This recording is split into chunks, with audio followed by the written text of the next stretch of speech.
Welcome to Fridays with Anne. This is a series of conversations with Belgian homeopath Anne Vervaeke about homeopathy. I will ask her curiously whatever confuses me in homeopathy, like case taking, case analysis, or theory in general, and Anne will answer according to her insights, experience, and most recent findings. You, the viewer, are invited to participate actively, so please feel free to send in comments and questions. And now today's episode of Fridays with Anne. Hello and welcome to Fridays with Anne. Hello, Anne. Hello, Joost. It's another lovely Friday, and I'm excited to be able to speak to you. And today I want to focus on another group of remedies, the insects. Okay, very good idea. Yes, so let's start out with what we have in homeopathy about the insects, please. Yes. It's not a surprise that I will say again, it's an enormous group. There are so many insects, more insects than people, you know that. And so many species.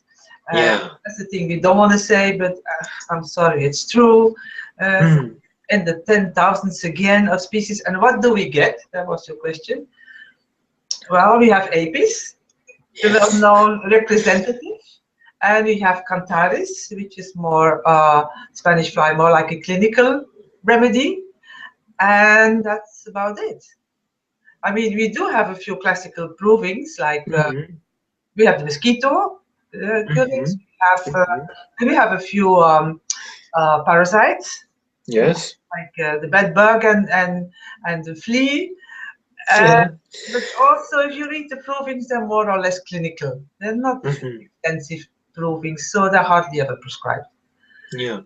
So that leaves us again with many species, and not too well-known group, but in the last decade, I must say, more provings were gathered, people collected the symptoms, more cases came up, and I do see them regularly. Again, are not rare at all. I mean, So that makes it all the more interesting, knowing that it's needed in many cases. Yeah. Yeah. So even in the animal kingdom, it's a vast group, the insects, right? Yes. And you named, I don't know, 5, 6, I didn't count now, but it sounds like a handful of insect remedies. Yes, we have more, but you know, to boil down the case to animal kingdom is not that difficult. I think we covered that. It's the easiest group probably to spot. Kingdom to spot, and within the kingdom then the problem starts, but even the sub-kingdom usually is not that difficult. Is it spider? No. Is it snake? No. Is it mammal? No. Then the problem starts. What else have we? Yes. Yeah. We have insects, and we then have like a vast area of sea creatures. We didn't touch that because that's like a bag full of different species, from the very, very simple, how to say, primitive, yeah, to mammals, and everything in between is in the sea. Yeah. But then we're going to focus on insects, and insects also have actually very outspoken characteristics. But probably, most likely, the first group you will think of is spiders. They have similarity with spiders. So you might confuse insects with spiders, you mean? Yes, they're the closest allies. Yes, okay. Yeah, for some obvious reasons, because a lot of people think that spiders are insects, which are not. Yeah. So, yeah, this leads us to the characteristics that these insects have in common, and I'm not talking about the zoological commonalities, but the homeopathic group. Exactly. So, what can you tell us about that? Well, about insects, one could say in general, you know, they're more primitive, like mammals. You won't mistake with mammals, but with spiders, yes. Why? Because they feel small, they feel looked down upon, that Uh-huh. abused. You know, they're mostly on this end of on the receiving end. If there's violence, not always, they can be very violent as well. But they do have a very distinct underlying sensation, the instinct, Mm-hmm. and that is the feeling of being crushed. And that's Uh-huh. only a waterproof one. If that is the deepest feeling, the sensation they have, if something is difficult or something is going against their wishes in their life, or there's Uh-huh. some trauma, how do you feel? How do you feel? How do you feel? The end of the story is crushed. They're crushed by it. Yeah, and it's not hard to remember because you know what provokes, what action provokes insect in a lot of people, crush them. You know, they just put their foot on Yeah. it. Isn't that strange? But the insect It is really strange. Yes. really feels like that. You know, they might start saying it's heavy, and you know, I feel looked down upon, but the end thing is feeling crushed. Hmm. You might have heard in other from other sources that the feeling is basic thing is metamorphosis. Yes, exactly. Yeah. Yeah, but I hardly ever see it in an insect, I must say. Hmm. Yeah, maybe in a butterfly. I don't know. It would be very peculiar, right, to hear some patient, some person express this transformation, so to say. But yeah, I heard that as well, and I was now just thinking of because I once went to a seminar with Jonathan Hardy Yeah. uh, about insects. Oh, you did. Yeah, and metamorphosis was also one of the aspects that he mentioned, and another one was an alien factor.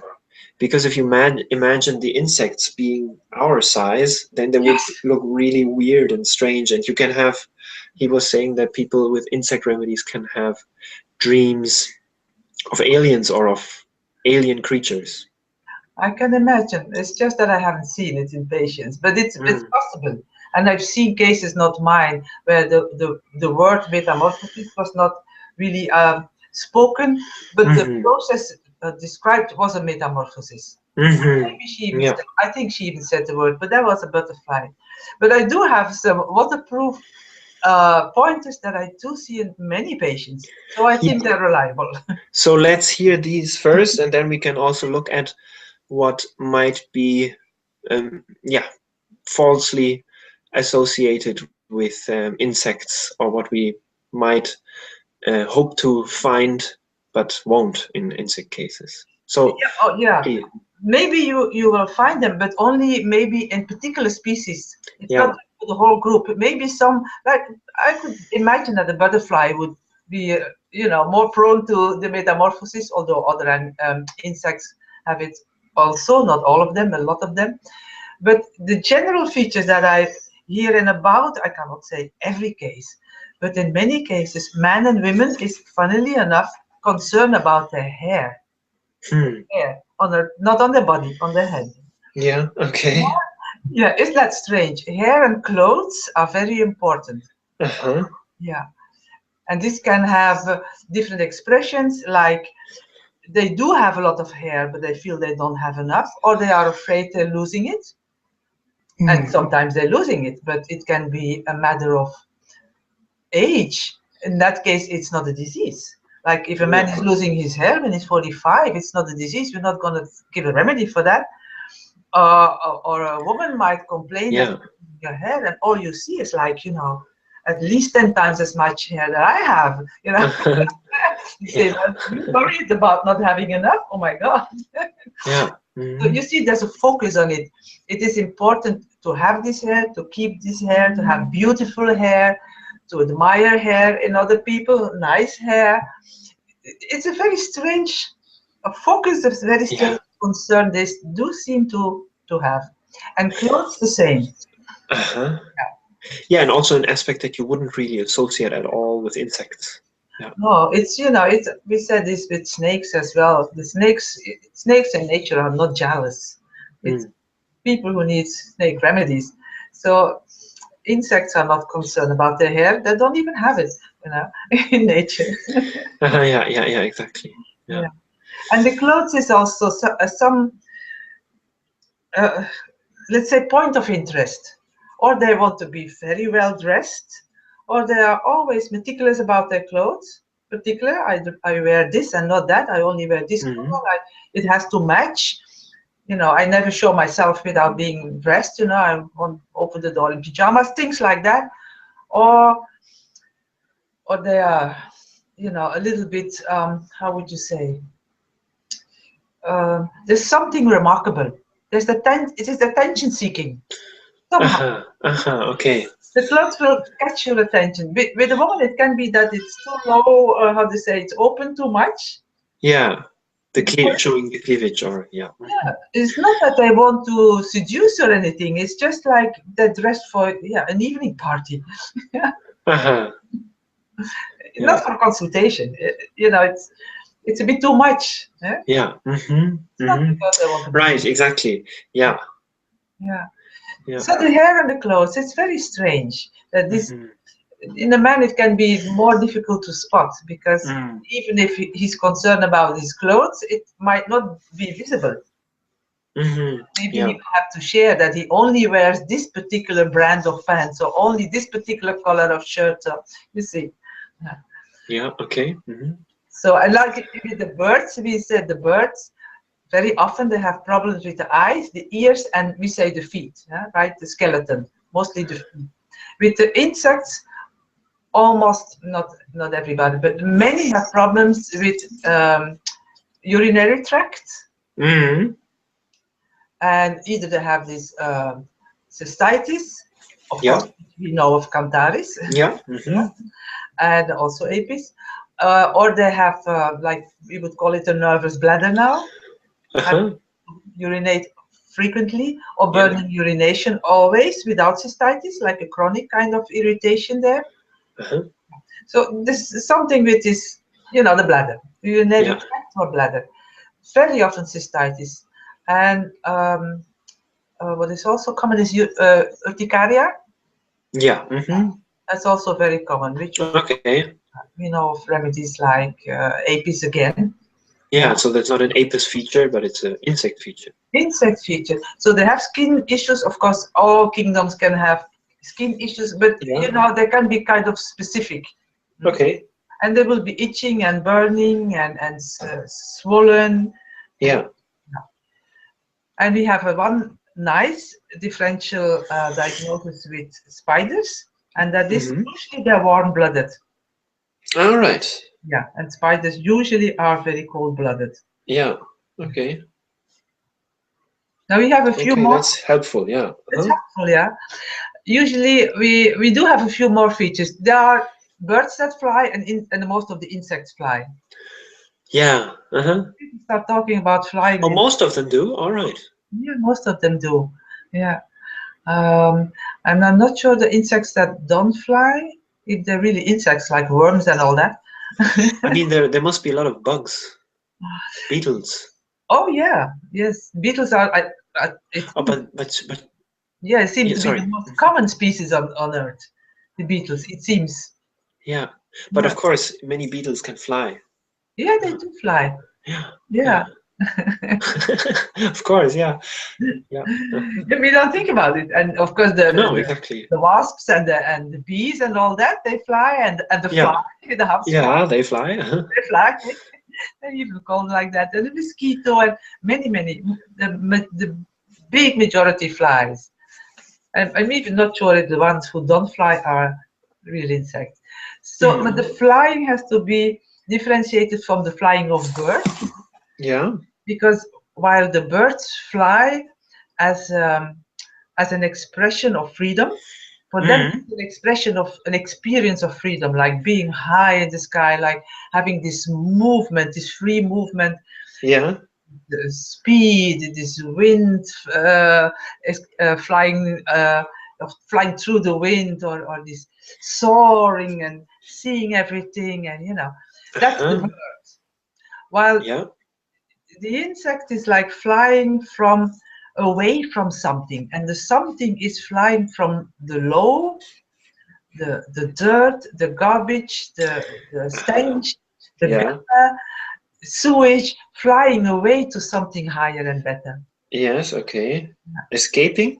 Or is that not the right? Escaping. Yeah, Yeah. it's right. It's escaping, flying away, flying from the low into the higher, flying Okay, from the dirt into the clean. Yeah. okay. Uh-huh. So it's a different motivation. You Yeah. could, Mm-hmm. and they might talk half of your consultation about flying, Yeah. but the feeling is dirt, is stench, is decay, is garbage. That's the real feeling they have. Uh-huh. And All actually, right. that's for a lot of insects. That's where they feel at home, right? Yeah, yeah, well, yeah, of course. That's where you Even get though, them. even the pretty butterflies. Yes, that's where you find them. When there's Yeah. decay, or yeah, when there's garbage, and yeah, they find the food, and you know. So, but for in the human experience, it's something, of course, they are ashamed of, that they try to hide, that they try not to feel, that they try to get away from, and so that could be the only part they show you. Sounds deeply psychotic also with the urinary troubles.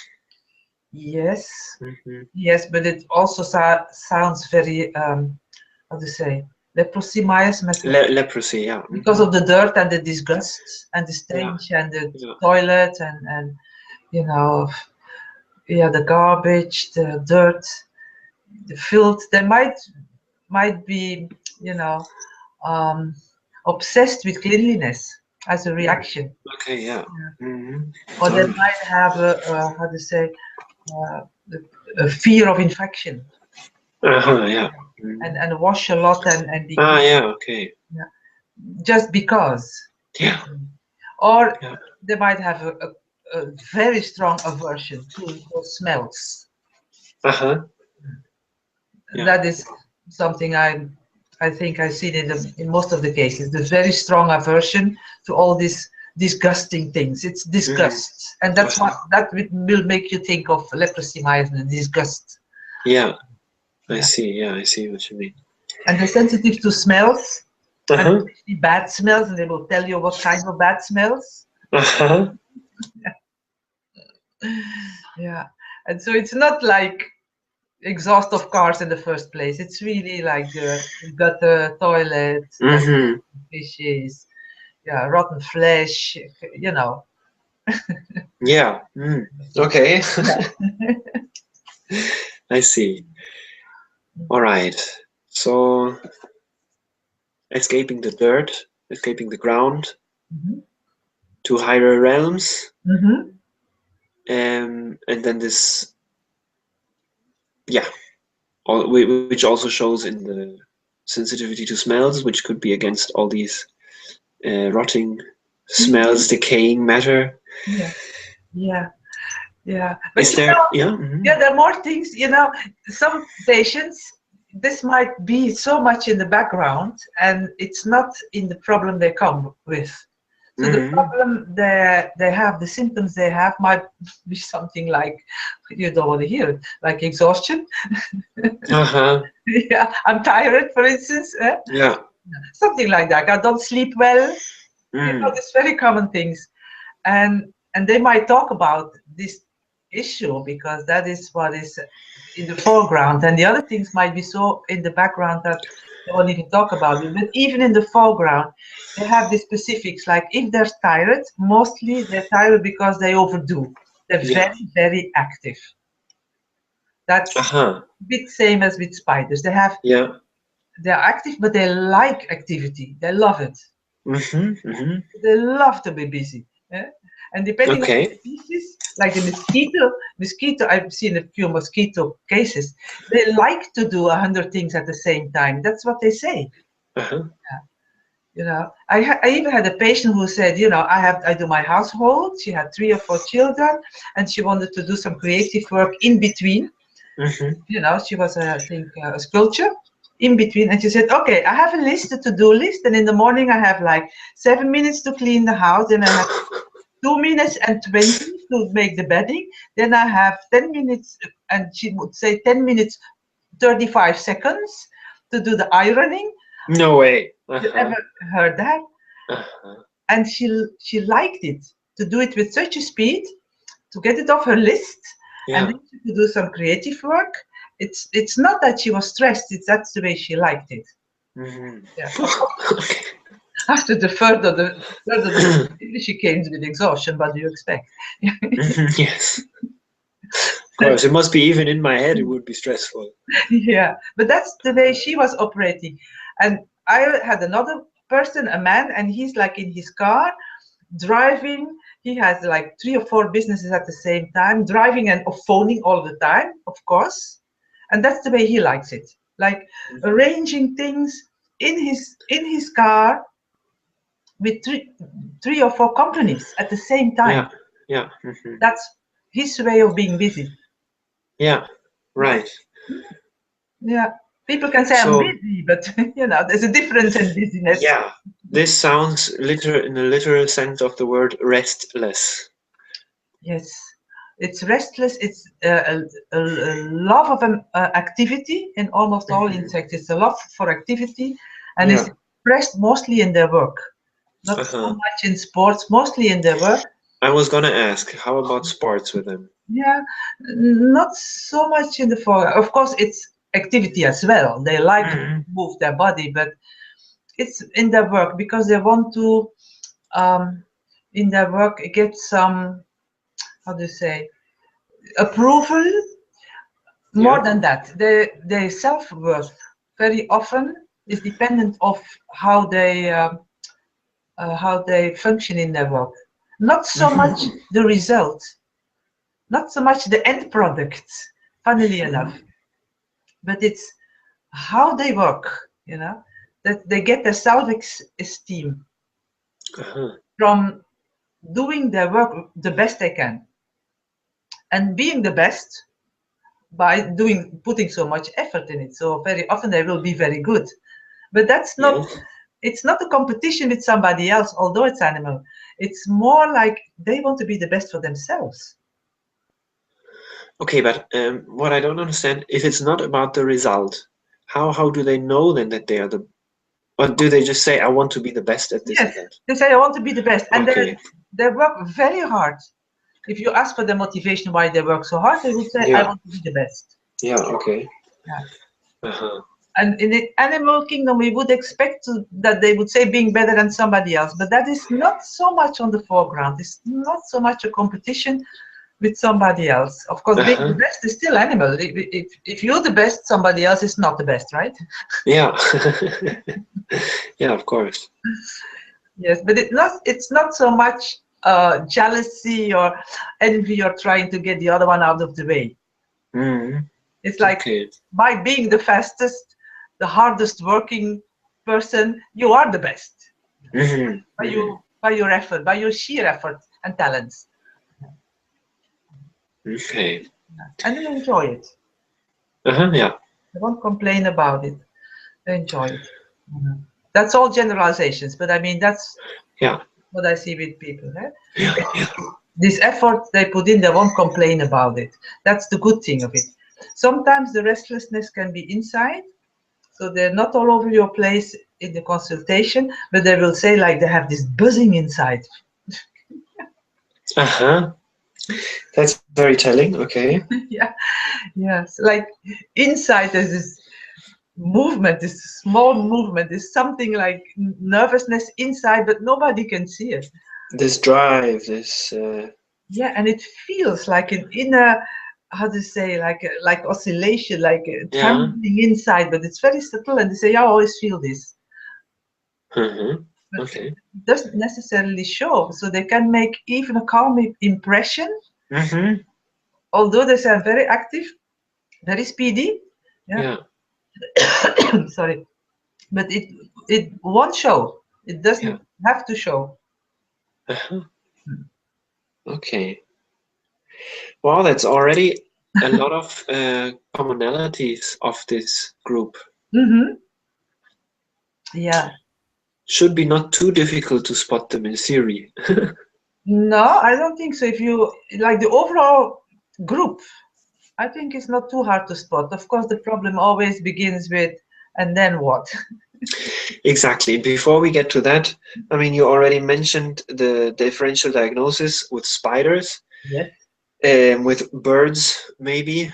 Um, are there other groups we can mistake them for?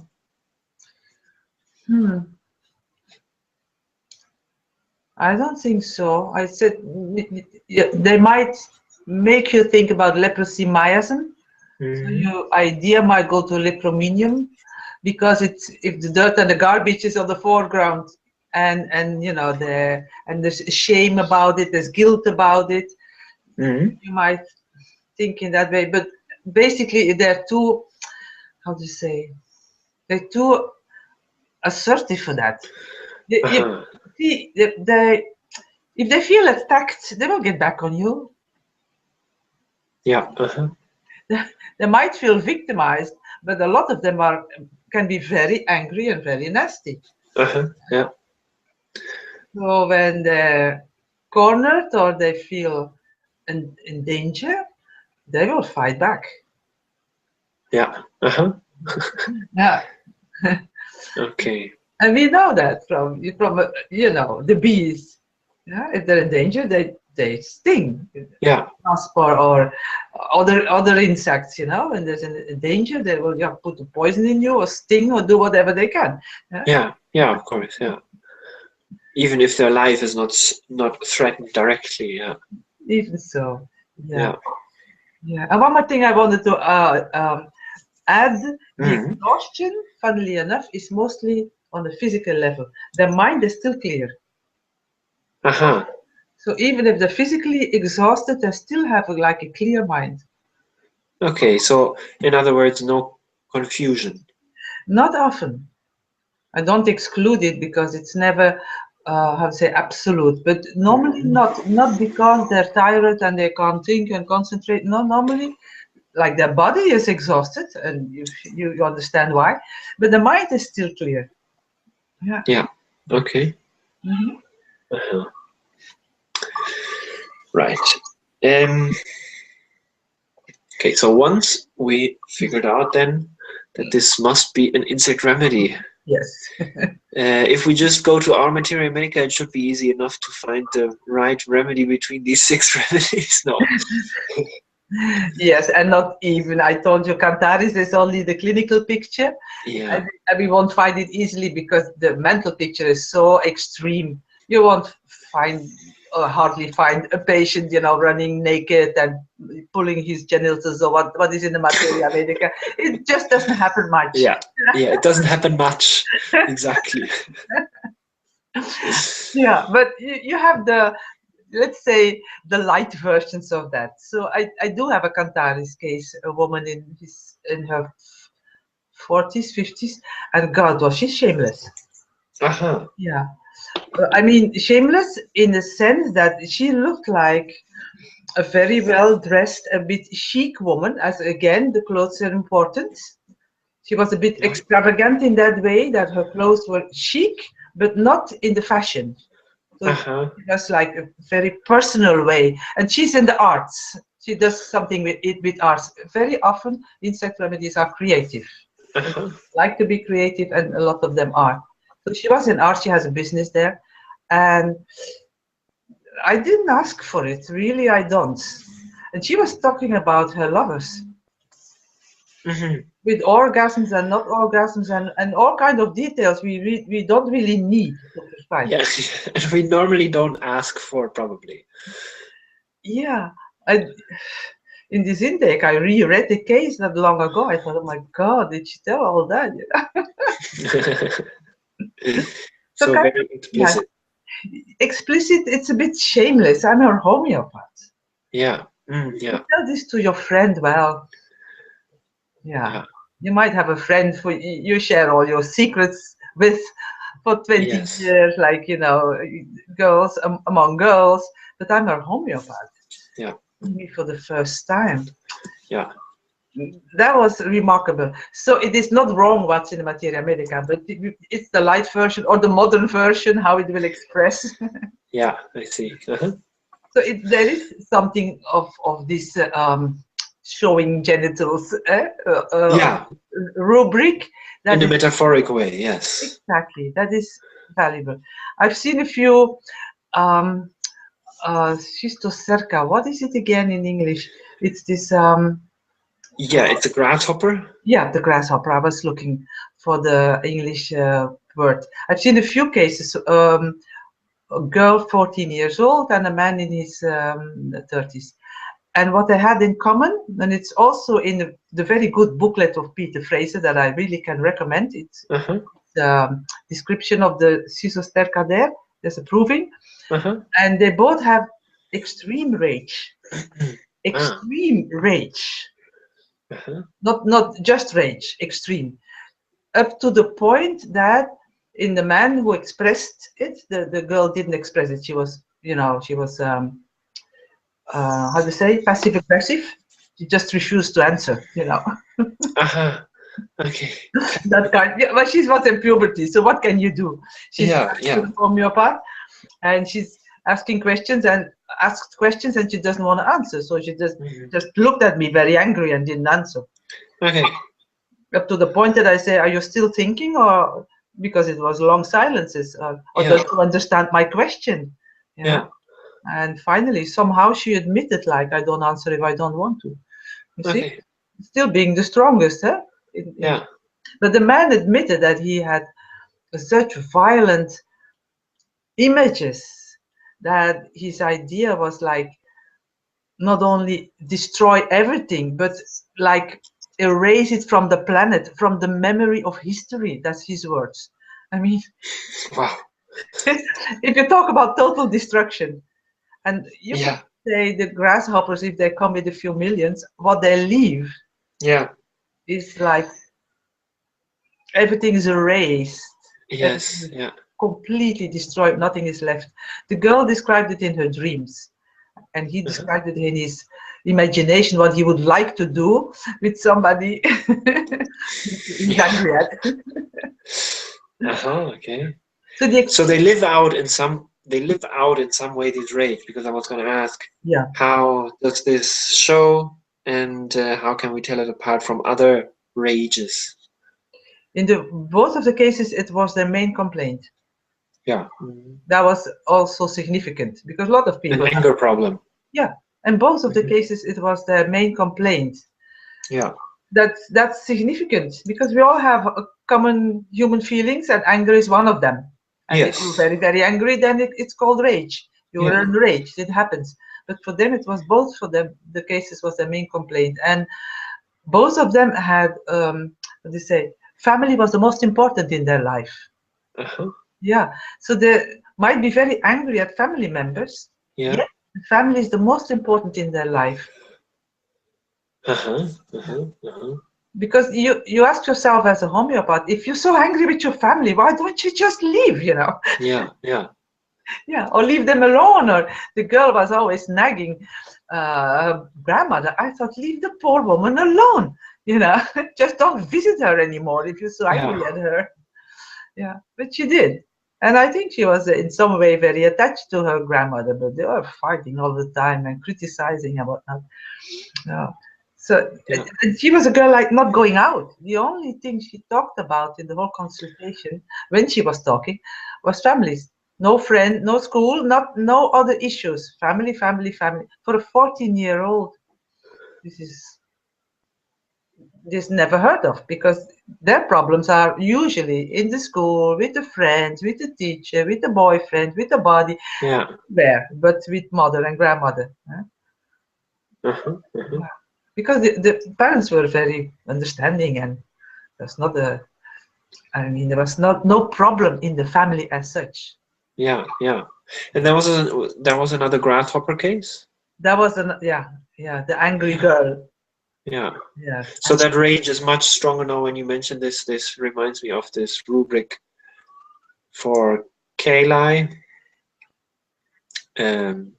Desire for company of family, but treats them outrageously also. Yeah, but it's as I say, it's miles apart. Yeah. Yeah, it's total destruction. I'm talking about total destruction, not irritated at family members. Yeah,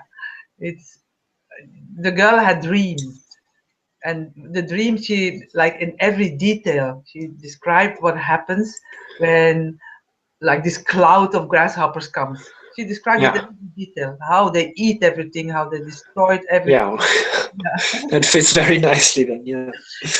The thing was, she didn't say grasshoppers, she said crows. Because in her dream, Yeah. you must remember because it's I remember the case. Yes. it's in Beyond Mind and Body, the case.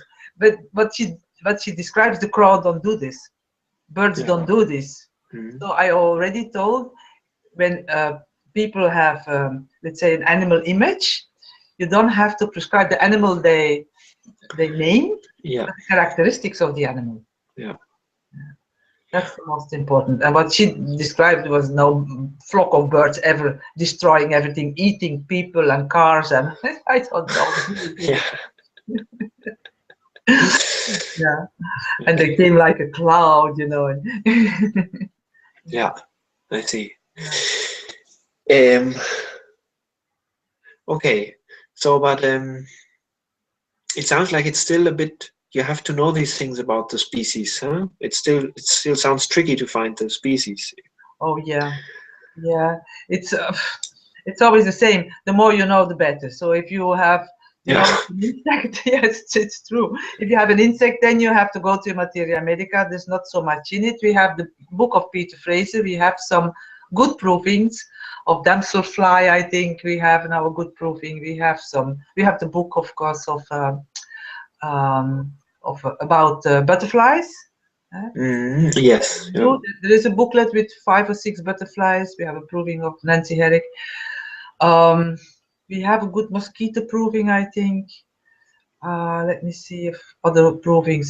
We have Musca domestica, so the housefly. We have provings, which are good. So I've seen a few cases of housefly, not too uncommon as you can expect, and they have this garbage thing a lot. The garbage, the dirt, the sex.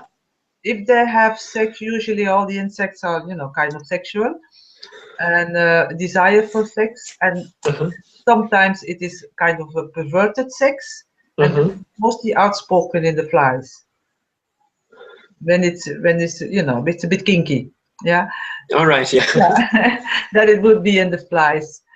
And I have a case I remember where this more than sensitivity, like the very being upset by the smell of decaying flesh in somebody who died. Yeah, they were really upsetting. Yeah. Of course, combined with the hair and the bladder symptoms and all that. But you always have the general features and then something specific. Okay. In apis, I've seen two different pictures, whether it's a male or female, whether it's the queen bee or it's the worker. Yeah. Different pictures. The worker is like the worker. Everybody should do his job, you know? Yeah. And the queen bee, well, it's the queen bee, right? Yeah. Yeah, I see, yeah. She's haughty, dictatorial, etc. And I've seen both. Yeah. In the Mind and Body, I think there's a queen bee. There's an apis case. Okay. My class is the best. She was a teacher, eh? Yes. Yeah. Of course. Perfect class, and also she was just like, you know, she comes from a chic boutique, you know, from very fashionable and all made up, and she's a teacher in you know, in a primary school, or even, I don't know, yeah, I think 6-year-old or something. It's not like you want to be the course. Yeah. For your students, your adult students, would be different. Yeah. Exactly. But it's the same remedy, right? It's the same remedy. Yeah. Yeah. Okay. So I think that's it. What we can say about the insect group, unless you want to add something. Well, sometimes, you know, the patient helps you a little bit. You remember the Vespa case we did? Well, well, in that case, of course, yeah. Sometimes they do. Sometimes there is a very, very, very strong aversion for insects in general, and they might name a few. And in her case, she named one that was good. but she also said she had a needle phobia. Yeah. Yeah. So even if you wouldn't have named the insect, we knew that we had to look for an insect that stings. That stings. Yeah. So it makes the group much smaller. Yeah, it does. Yeah, exactly. So sometimes they name a few characteristics of the insects they need, and that's also helpful. Yeah, of course. Okay, so this Friday we spoke about the insect group with their representatives that we have in homeopathy, with the group characteristics, with differentials for this group, and how to find out the species once you know it's from the insect group. Great. I have a much clearer understanding now, and I hope that our viewers also do. I hope so too. So thank you. Thank you very much, Anne. Yeah, it was my pleasure as always. And I see you next Friday. Okay, next Friday then. Bye. Bye-bye. Bye.